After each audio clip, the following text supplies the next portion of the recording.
America's Civil War, the war between the states, raged for 4 years and killed more than 600,000 soldiers.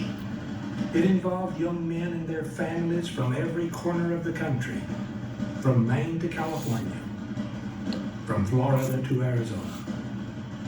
An estimated 90,000 of them came from Texas.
In 1860, Texas was still a raw frontier. Only 600,000 people inhabited its 268,601 square miles. Most of the state was largely empty, except for small bands of Comanche and Kiowa Indians on their way to and from raids in Mexico. Even so, most everyone in the nation knew that Texas was where a person could make a good life with a little hard work. Many ambitious settlers came during the 1850s and found a place that was promising and largely free. I have traveled nearly 500 miles across Texas and am now enabled to judge pretty near correctly of its soil and the resources, and I have no hesitancy in pronouncing it the finest country to this extent upon the globe. Not just anyone could cut it in Texas.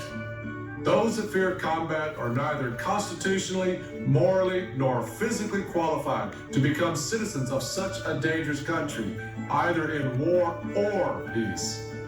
By the beginning of the Civil War, the new state was overwhelmingly young and male. These self-reliant pioneers, in just a single generation, had carved a name for themselves, fighting Mexicans and Indians, establishing a republic, and had built farms and ranches from the wilderness. They had come from all over the world, but mostly from the South, and Texas became more and more Southern with each passing day and each new arrival. When the nation's sectional crisis broke in 1861, Texas sided with the other southern states. The governor of the state, Sam Houston, had worked hard to get Texas into the Union and was certainly not ready to go out lightly. He demanded a vote by the people of Texas on the issue.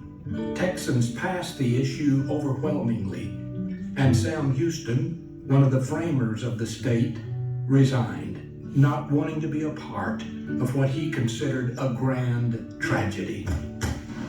The shooting nearly started in Texas.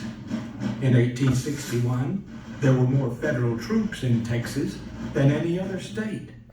And for several weeks, tensions remained pretty high, while state officials tried to talk these commands into leaving the state and leave their weapons and equipment behind. U.S. authorities evacuated the state, leaving the frontier forts and the depot at the Alamo in Texan hands. When the new Confederacy began building armies, Texans answered the call. You know with what spirit I joined, that it was neither for fame nor gain, but an uncontrollable sense of duty to my country. William Moody, 7th Texas Infantry. Tom Green, a veteran of Texas wars, saw his duty clearly. The battle for the right to govern ourselves and control our own institutions had to be fought with the fanatics of the North at some time, and I expect it had as well be by us as our children. We are no doubt better prepared for the fight than our children would have been, and will bring more nerve to the conflict than they would as the injuries received from the nasal twang, self-righteous, witch-killing fanatics are more recent and fresh with us. The whole state of Texas expects me to take part in this war, and I would feel that I had more grievously disappointed my friends and the people of the state if I had remained at home while the war was raging. No man is looked to more to show his hand in the struggle. I would go to the service if I positively knew that the first shot fired would kill me. I am determined to bequeath to my children a name they will in all future time be proud of. Other Texas heroes were among those who led. Albert Sidney Johnston, whom President Jefferson Davis considered the best general he had, commanded the critical Western line in Kentucky. And Ben McCullough, who had led Texans in the Mexican War, faced the Yankees in Missouri and Arkansas. Men of Texas, look to your arms. Texans, remember your former victories and prepare to march to others. You won your independence from Mexico and will do it again. When the shooting started that summer, Texans headed for the thick middle of it. They even led the first Confederate offensive by invading New Mexico in the summer of 1861. Before long, Texas battle flags and the men who carried them bore bullet holes and battle honors from many a hard fight, grim reminders of the days of blood and glory. As the war progressed, Texans earned a reputation for being among the best troops in the Confederacy, including Terry's Texas Rangers in Tennessee and John Bell Hood's brigade in Longstreet's Corps of the Army of Northern Virginia. General Lee liked the Lone Star troops so much he wanted more. I have not heard from you with regard to the new Texas regiments.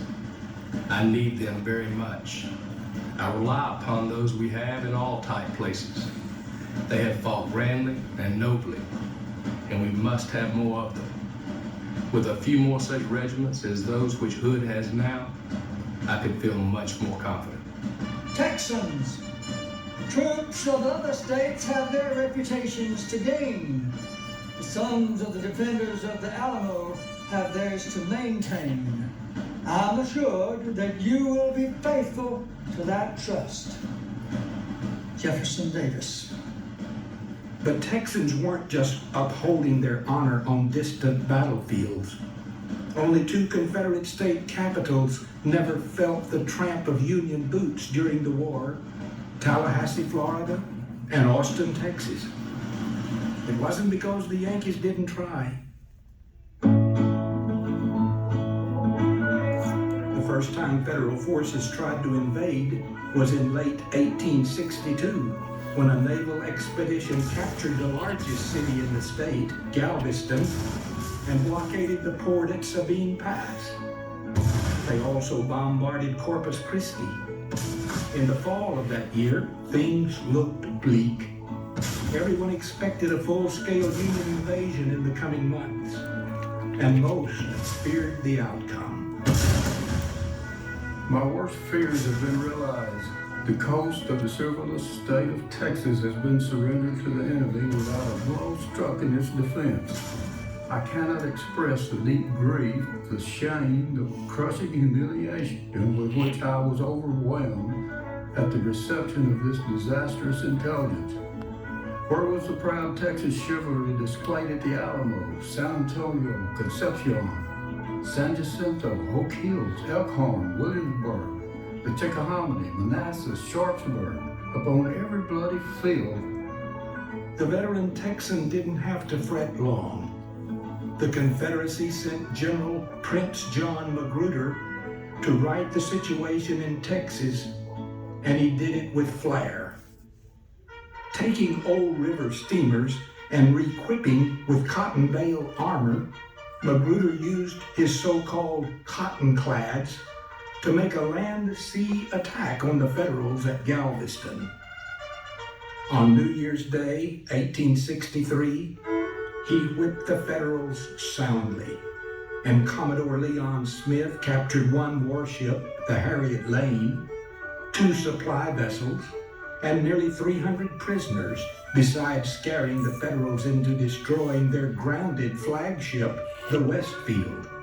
The surprise victory stunned the Yankees.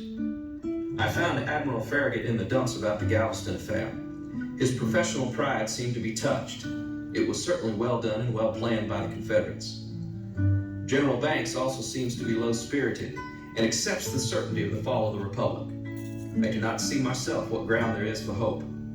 The confident tone of the Northern press is gone, and the Southern papers are filled with accounts of victory. Lieutenant Colonel David Hunter Strother.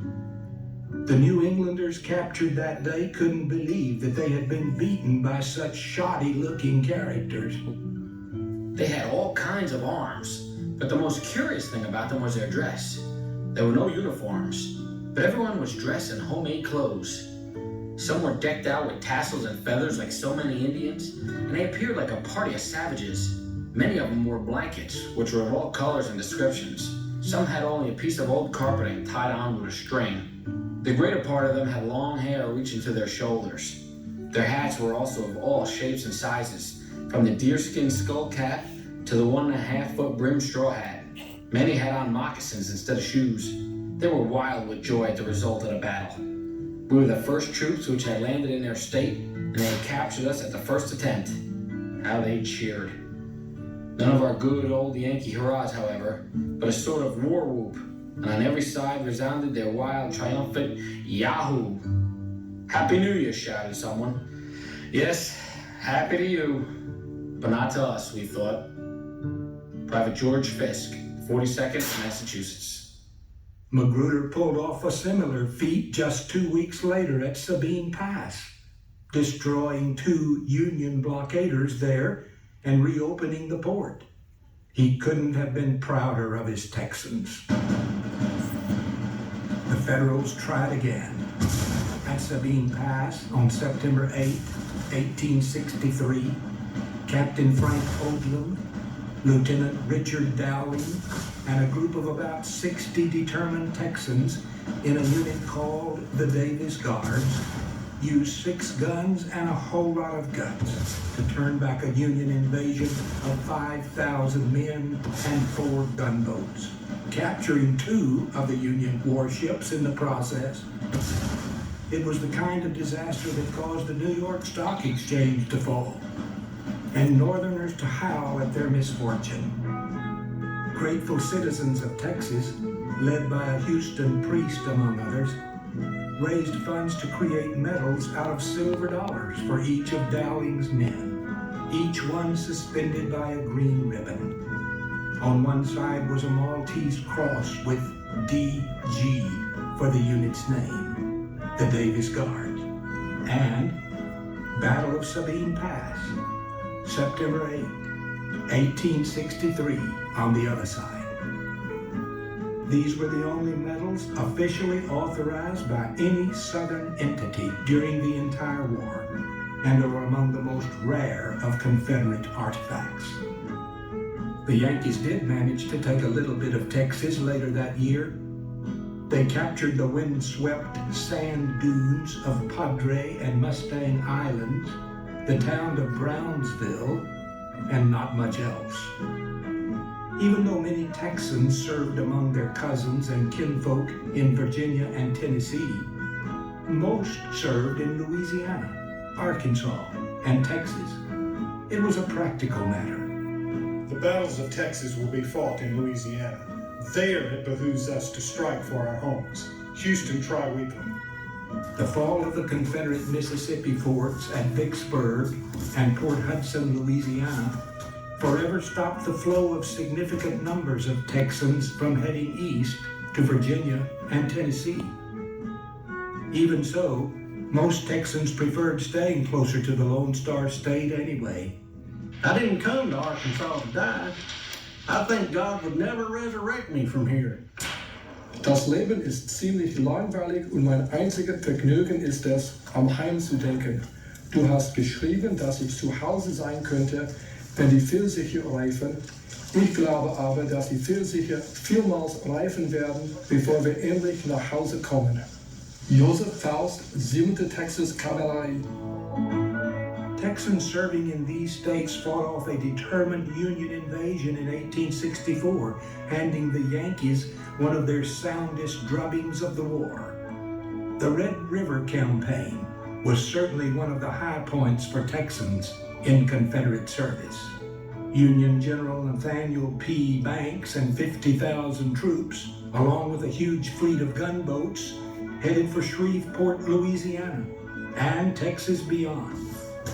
Instead, Confederate forces, although greatly outnumbered, ambushed the Federals near Mansfield, Louisiana, and rolled the Union Army back to Alexandria, and eventually back to the Mississippi, harassed the entire way by Texas troops. At home, though, the war caused hardships. Not only were prices high due to the blockade, but regular news of casualties on distant battlefields worried the families these soldiers had left behind. Dearest James, I daily pray for you. I hope the time is not far distant when we shall see each other.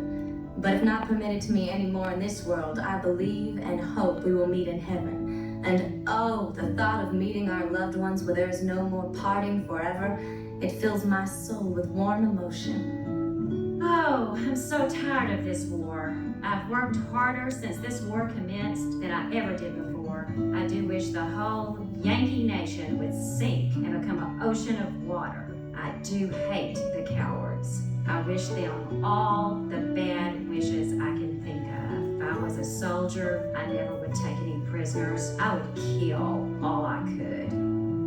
The horses were saddled at daylight and the girls rode with us. On reaching our parting place, we all got off our horses, joined hands, and sang, "God be with you till we meet again." If there was a dry eye among the 16 of us, I didn't see it. Some of the girls rode off with their faces in their hands. 3 out of the 8 boys never saw their sweethearts again. The months and years of campaigning also took their toll on the Texans in the field. There were also plenty of dangers west of the Sabine River and south of the Red River as well. Jayhawkers, Unionists, Indians, and plain old bandits might strike at any time. Several hundred Texans, like the men of Borders Regiment, served on the frontier against an increase in Comanche and Kiowa raids, and local feuds turned into murder, from the hanging of 24 people in Gainesville, to the ambush assassination near Bonham, to ethnic and political strife in the Hill Country, the Coastal Bend, and far South Texas. The Civil War played out even among the isolated cabins of the folks at home. These were tough times, no matter where you were in the Confederate States. The war caused all Texans to choose sides. 7% of Texans in 1860 were immigrants from foreign countries, making it second only to Louisiana for the highest percentage of foreign-born residents in a Confederate state. At least 8 Texas regiments enlisted significant numbers of Germans. Tejanos from Webb, Refugio, and Bayard counties served in every theater of the war. Other nationalities also weighed in, including Norwegians, Poles, Frenchmen, Irishmen, Dutch, English, Scots, and Swedes. Officers in the 3rd Texas Infantry routinely gave instructions in 3 languages: German, Spanish, and English.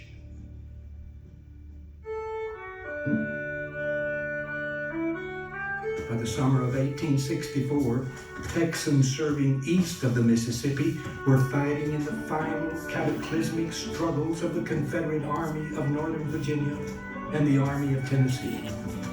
They acquitted themselves well.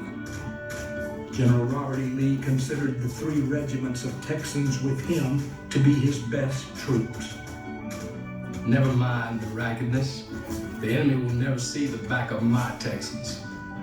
At the Wilderness, these soldiers of the Texas Brigade turned back a Union breakthrough and saved Robert E. Lee's army. I would charge hell itself for that old man. Leonard G. Hood's Texas Brigade. In the fighting around Atlanta, the Texans of Hiram Granberry's brigade in Cleburne's division also held the line. Forward, men, forward! Never let it be said the Texans lag in the fight. Hiram Granberry. The rowdy soldiers of Matthew Ector's brigade did their share of fighting as well. If we ever got whipped, I don't recollect it. Lieutenant General William J. Hardee, when considering what his Texas cavalry meant to him, said it best. I always feel safe when the Rangers are in front.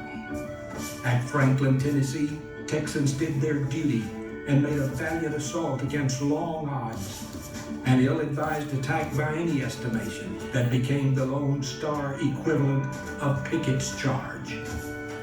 The Confederate Army of Tennessee, unable to stop Sherman from marching through Georgia, had instead headed into Tennessee to try and cause a distraction and threaten the vital Union base at Nashville.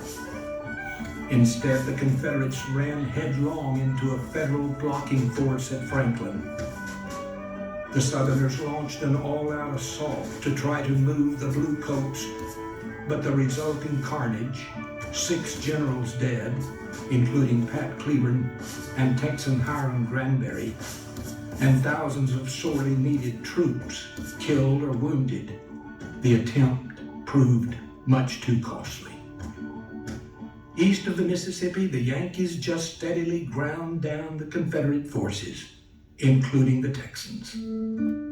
West of the Mississippi, though, it was a different story. When U.S. forces captured Vicksburg and Port Hudson and took control of the Mississippi, Texas became isolated along with Louisiana, Arkansas, and the rest of the Trans-Mississippi Confederacy.